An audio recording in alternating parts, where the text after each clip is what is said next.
Holy WWDC, that was a lot that we got. Hi, welcome to my video. My name is River, and today we're going to be recapping what happened at WWDC. So if you missed my previous video, I talked about predictions about WWDC. Today, we're going to talk about what actually went on at WWDC. So at the beginning of the whole conference, I really liked how they were able to let the developers create their own scenarios about WWDC and how intros and what the scenarios would be for the beginning. Tim Cook walks out on stage and he is surrounded by a bunch of memojis in the audience. First up, we have iOS. So the first thing that they talked about in the iOS portion is FaceTime. So FaceTime will be getting a new revamp going on because of today's day and age of, the pandemic.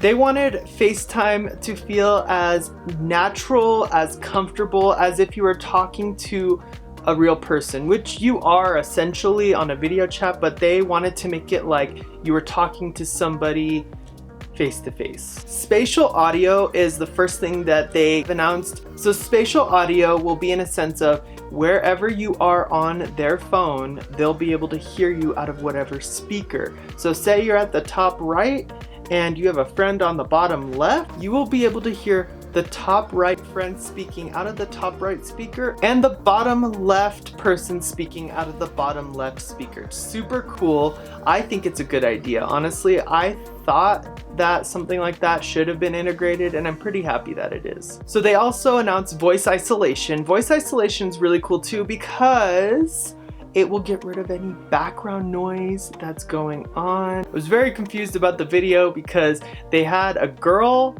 in the background with a leaf blower, leaf blowing her mom's kitchen. I guess things happen sometimes. One of the other biggest things is that you can now schedule FaceTime calls with people who have Android or Windows. Basically what it will do is that you can schedule it, send out the invite to whoever's email, they'll get on, sign in, and boom. They are on your FaceTime call with their Galaxy Note 10. Another thing they announced during the iOS part is iMessages. Now, I can speak for all of us when we were kind of disappointed that they didn't make iMessage across all platforms, including Android. However, it's okay because it is Apple and Apple wants to stick with Apple. I get it. They want you to buy their phone so you can use their product and their services. iMessage has a new collage design, so when you are sending photos, you'll be able to do it in a cool collage way. So you'll also be able to share different things, and instead of scrolling through all of your messages, you'll be able to actually open up, say, the music app. Somebody wants to share this new Ariana Grande song with you. You'll open up your music app later, and guess what? It will be right there. Same goes for news apps, the Apple TV app, Safari, Apple Podcasts, all of it. It's actually a pretty cool feature. So I was absolutely right in this prediction of the do not disturb notifications. When you're at work, you get your work notifications. When you're at home, you get your home notifications. When you're asleep, you'll get your sleeping notifications. But what I really like about this is, say your mom texts you and you're in a big meeting, it will tell your mom that do not disturb is on and that you'll get to the message when your do not disturb is turned off, which is cool. Honestly, I did say I probably wouldn't use it in the last video, but I don't know, who knows, maybe I will. So Apple Wallet will be also really cool because instead of adding car keys to the BMWs, they're gonna try to add more car keys to different cars that are coming out. It's not just car keys that they're allowing on Apple Wallet, they're allowing home keys. So if you forget your keys at your friend's house, you forget them inside your house, guess what? You have your phone, you can hold your phone up to the door, bam, unlock your door. I mean, you do have to have some type of smart lock on your home, but it's still pretty cool. You'll be able to use this feature also for work, so you can upload your ID badge, and they're adding IDs to your Apple Wallet. This will be a cool new secured way to hold your ID in your phone, and I actually personally wish that they had this earlier. There is this really embarrassing story that I have to tell. I had gone to LA and I didn't realize I forgot my wallet at home. I had nothing. I had no ID, I had no credit card. Luckily I had Apple Pay, but I had nothing. I had my phone. That's all I had. I was freaking out, but it was actually a really fun trip. In the end, we were able to use Lime scooters to get around. It was so fun, but I know from experience that it would have been nice to have my ID on my phone. The weather app will have a new design with weather data, live animations, and you'll have a live map where you're gonna be able to see the air quality, the pollen quality, all of that. Lastly, there's going to be a Maps app update. It's gonna be a lot more like Google Earth in a sense of you're gonna be able to show the world, you're gonna be able to pinpoint places on the world, highlight places on the world. It has a very cool Google Earthy feel, but more cartoonistic. I don't really know how to put it. They'll be adding a new night mode and exposure mode to the maps. They'll also be adding new features that they say will make traveling easier and safer. And lastly, they're gonna be adding a building scans mode.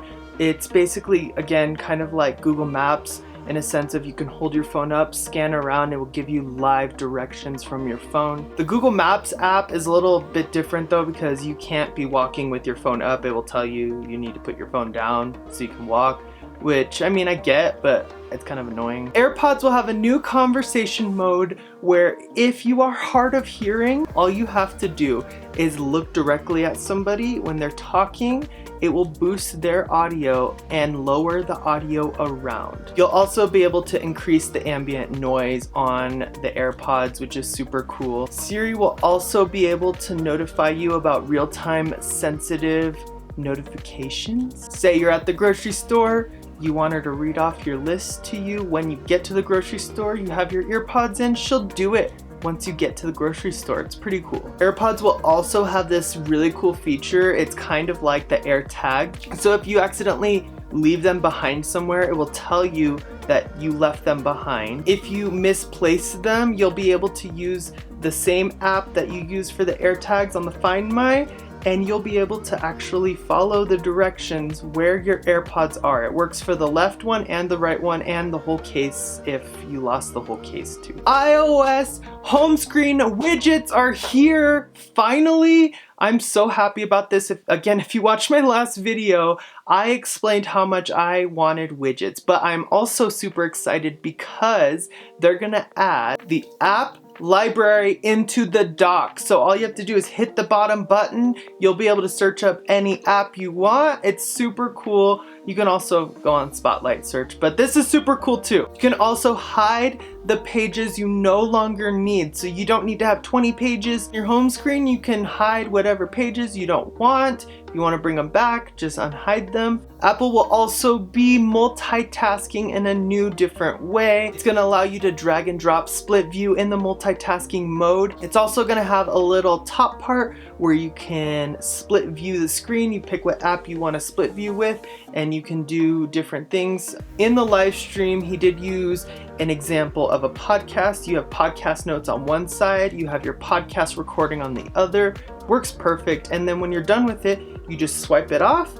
The other one goes to the side, you pull down a new one, it comes back. It's super cool. The Notes app will also be updated. It will allow you to add mentions in there. So if you want to work on a specific project with somebody else, you just add their little contact onto it and boom, they're on. They can edit the note. You can see what they edited on the side. It will give you real-time changes. So if somebody made a change, it will tell you what change they made. They're also introducing Quick Notes, which is super cool too. And Quick Notes will work on all devices. It will be across platforms, so you can use it on your Mac, you can use it on your phone, you can use it on your iPad. You swipe up, you jolt something down like somebody's phone number, a recipe, whatever you want, and then swipe it back down, it's gone. You can also swipe through the notes and you can change different notes. So if you wanted to pull something up really quick, you pull it up, swipe through, find it, done. I think it's going to be super cool.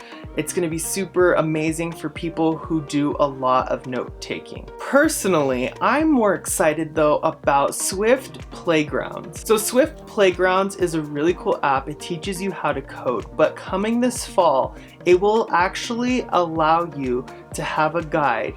You can create your own app through Swift Playgrounds, and then when you're done making your app, you can submit it to the App Store through Swift Playgrounds. It's super cool, it's super fun and efficient for anybody who wants to learn how to make an app, for anybody who wants to learn how to code. It's there, it will be ready for you, and it only works with iPad, but it's super fun. Apple touched up a lot about privacy. If you get the iCloud Plus subscription, you'll be able to have a lot of privacy options like encrypted emails. It will hide the fact that you opened an email from people you don't want to know that you opened the email. One of the new things they're going to be bringing in is the app privacy report. It will tell you how many times, say like Facebook, opened up your camera. It will tell you how many times it opened up your mic, all of that. It's really cool. It's coming this fall in iOS 15. You'll also be able to allow friends to receive your iCloud. So basically, if you forget your password, you can send the one-time code to your friends. Your friends can tell you what the code is, put in the code, reset your password, done. Instagram already did this, but Apple's on board now. I really liked in the health portion of WWDC how you can now share health data with your provider, and you can share health data with your family. So once your family approves it, you'll be able to see if there's like your mom has an irregular heart rate or your kids are breathing weird while sleeping. That's another thing. They're adding to their sleeping. On the Apple Watch, when you're sleeping and you're wearing your Apple Watch, it will detect your breathing per minute. If something is wrong, it will notify you that your breaths per minute are irregular, which is so cool because I have an Android watch and it does not do that. It just tracks my sleep, and half the time I don't think it's correct. So in the breathing app, they're actually combining it with this new thing they call the Mindfulness App. So the Mindfulness App is super cool because it has a new feature called Reflect. Reflect will basically bring up prompts when you're having a panic attack, and it will ask you, what did you do today that was fun? Or what was the best part of your month? Or what was the best part of your day? What are you looking forward to? Stuff like that. I think that is super cool. Mental health in the last year has been so severe for everybody. I don't care who you are. It's been pretty nuts. And I'm just glad that one of these major people who work on these types of devices and technology are incorporating a somewhat part of mental health into it. The last thing about Apple Watch that I want to touch up on are messages. You'll be able to dictate, scribble, and add emojis to your text messages now on the messaging app for the Apple Watch. You'll be able to use the crown to scroll, and you'll be able to use GIFs on the messaging app now, thank God. Now let's move on to Mac OS. That's right. Drum roll please, because this is the moment. Mac OS will be called Monterey. I know, right? Honestly, I really like the name. I think it's gonna be super cool. I really am excited about it. That whole new feature, universal control, is going to be so fun. The fact that he pulled 3 different devices and was able to use every single one of them as a screen, mind blow. It's like Sidecar, but like better. So with universal controls, you'll be able to now drag and drop files. The cursor and controls are supposed to be more fluent than Sidecar. I have to say, Safari is looking great. I stopped using Safari a while ago. I was using Google Chrome, but I don't know, I may go back to Safari. Safari has a new look and a new layout for tabs. It will be fluid on every OS, so if you have iPhone, iPad, Mac, all of it, it will be the same either way. You'll be able to do the same things. You'll be able to continue on. So on the iPhone, they did change it up a bit. So instead of everything, the search bar, everything being on the top, the search bar will now be on the bottom. It's gonna have a completely minimalistic design, so you'll be able to see everything in a full screen view. They have also added extensions for your browser on the iPhone and the iPad. I really like how you can also group tab everything, because Google Chrome actually just now added this feature in, and the fact that Apple did it too, I don't know, I might actually switch over to Safari now because it's not suckish. I mean, I'll switch over in like fall, but still. And last but not least, Tim Cook. Oh dear, Tim Cook. He did not announce any new products. I have to say I called it, because I did say in my previous video I did not think he was going to, and guess what? He actually did not. I get that so many people were so mad about this, but honestly, it's a developers conference. They were just showing off all of the new operating systems for each of their device. I don't expect them every single time to come out with a brand new product. This was very upsetting to a lot of people, but I'm okay with it. Honestly, I wasn't expecting anything.